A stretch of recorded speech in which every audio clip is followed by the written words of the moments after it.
বাড়িতে গাছের মধ্যে তুলসী পাতার মধ্যে কানেরি নারীর মধ্যে রানী পরশে ভগবান রে ধনো আমার গরমে নিয়ে গো আমার প্রাণ মুঠো সারি দিলাম জানানি।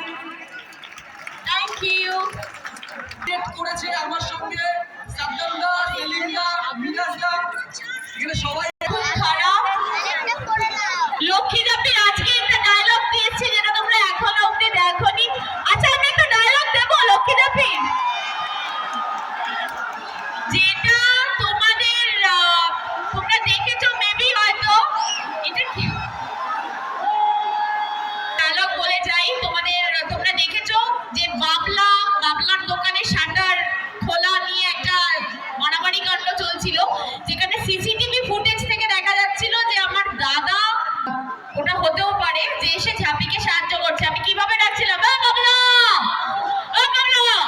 এই ঘুমন্ত বদর, এই শাটার তুলবি নাকি গোড়ালে নেব, দরজা খুলবি?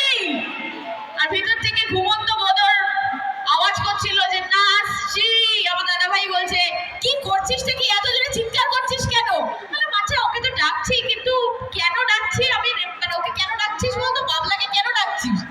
বলে আচ্ছা কাসাই তুই জানিসই না যে কি কারণের জন্য ডাকছিস, আর তুই চিৎকার করে সবার মাথা ফাটিয়ে দিলি। আবার আমি অ্যাজ ইউজুয়ালি ডাকা শুরু করলাম, ডিকে সবার কান খারাপ করে দিলাম। আপাতত এখন আমি কারোর কান খারাপ করতে চাই না, সবার কান খুব ভালো থাকুক। সামনে কালী পুজো আসছে, আর তো একটা দুটো দিনের অপেক্ষা।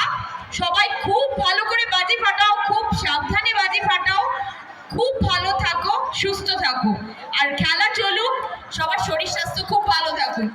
জয় মা কালী। ঠিক আছে, থ্যাংক ইউ আমাদের মধ্যে এতক্ষণ সময় দেওয়ার জন্য। দিদি শুটিং এর মধ্যে ব্যস্ত ছিল, তার মধ্যে আমাদের মধ্যে সময় দিয়েছে।